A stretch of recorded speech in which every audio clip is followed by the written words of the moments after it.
காவிரி விவகாரம் தொடர்பாக நாளை தமிழக அரசு தரப்பில் அனைத்துக் கட்சி கூட்டம் நடைபெறவுள்ள நிலையில் இன்று முதலமைச்சர் அமைச்சர்கள் மற்றும் சட்ட வல்லுநர்களுடன் மீண்டும் ஆலோசனையில் ஈடுபட்டு வந்து கொண்டிருக்கிறார். இதே காவிரி விவகாரத்தில் இது தொடர்பான கூடுதல் விவரங்களை எமது செய்தியாளர் பாஸ்கரனிடம் கேட்கலாம். பாஸ்கர், வணக்கம்.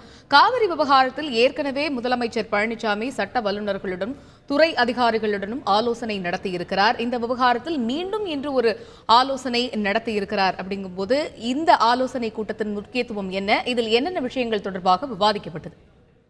உச்சநீதிமன்றத்தில் கர்நாடக அரசு காவிரி மேலாண்மை வாரியத்துக்கு எதிர்ப்பு தெரிவித்து சீராய்வு மனு ஒன்று இன்று தாக்கல் செய்திருக்கிறது.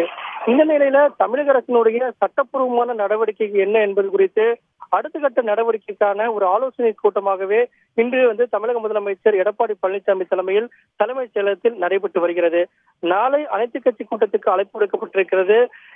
இந்த நிலையில தமிழக அரசின் சட்டப்பூர்வமான நடவடிக்கை குறித்து மூத்த அமைச்சர்கள் மற்றும் சட்ட வல்லுநரோடு இரண்டாவது முறையாக தமிழக முதலமைச்சர் ஆலோசனை நடத்தி வருகிறார்.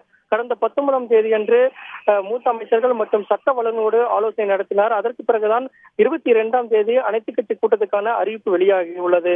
இந்த நிலையில் பார்க்கும்போது சட்ட வல்லுநர்களுடன் தமிழக அரசினுடைய நிலைப்பாடு என்னவாக இருக்கிறது, இதன் மூலமாக சட்டப்பூர்வமாக அணுகி தமிழகத்திற்கு கிடைக்கக்கூடிய நீரை முழுமையாக காவிரியிலிருந்து பெறுவதற்குண்டான நடவடிக்கைகளை எப்படி எடுத்துச் செல்லலாம், சீராய்வு மனு கர்நாடக அரசு தாக்கல் செய்திருக்கிறது. காவிரி மேலாண்மை வாரியத்தின் எதிர்ப்பு தெரிவித்து அந்த சீராய்வு மனு ஆனது தாக்கல் செய்திருக்கிறது.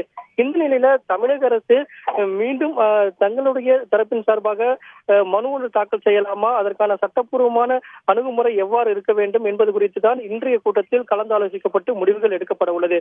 இதன் அடிப்படையில் தமிழக அரசினுடைய நிலைப்பாடு உச்சநீதிமன்றத்தில் மனுவாக இருக்கும். இதே நிலையில நாளை நடைபெறக்கூடிய அனைத்துக் கட்சி கூட்டத்தில் சட்டப்பூர்வமான நடவடிக்கைகள் குறித்து மற்ற கட்சிகளோடு ஆலோசனை நடைபெறும். விவசாய சங்கத்தினரிடம் ஆலோசனைகள் பெறப்படும். இதன் அடிப்படையில தான் தமிழக அரசுடைய நிலைப்பாடு சட்டப்பூர்வமாக இருக்கும். இருந்த போதும் மத்திய அரசிடம் வலியுறுத்தி காவிரி மேலாண்மை வாரியத்தை அமைப்பதற்குண்டான நடவடிக்கையை உடனடியாக மத்திய அரசு எடுக்க வேண்டும். அதற்கான அழுத்தத்தை கொடுப்பதற்குண்டான நடவடிக்கைகள் சட்டப்பூர்வமாக தாண்டி அணுகுமுறைகள் எவ்வாறு இருக்க வேண்டும் என்பது குறித்து மூத்த அமைச்சரோடும் கலந்தாலோசிக்கிறார் தமிழக முதலமைச்சர் எடப்பாடி பழனிசாமி. இந்த நிலையில இந்த கூட்டம் ஒரு முக்கியத்துவம் வாய்ந்த கூட்டமாகவே பார்க்கப்படுகிறது. விரிவான தகவல்களை வழங்கியமைக்கு நன்றி பாஸ்கரன். நாளை தமிழக அரசு தரப்பில் அனைத்துக் கட்சி கூட்டம் காவிரி விவகாரத்தில் நடைபெற இருக்கக்கூடிய சூழலில் இன்று முதலமைச்சர் எடப்பாடி பழனிசாமி தலைமையில் மூத்த அமைச்சர்கள் மற்றும் சட்ட வல்லுநர்களுடன் ஆலோசனை இரண்டாவது முறையாக நடைபெற்று வருகிறது. இந்த கூட்டத்தின் முக்கியத்துவம் மற்றும் பல்வேறு விஷயங்கள் தொடர்பாக எமது செய்தியாளர் பாஸ்கர் வழங்கிய நேரலை தகவல்களை பார்த்தோம்.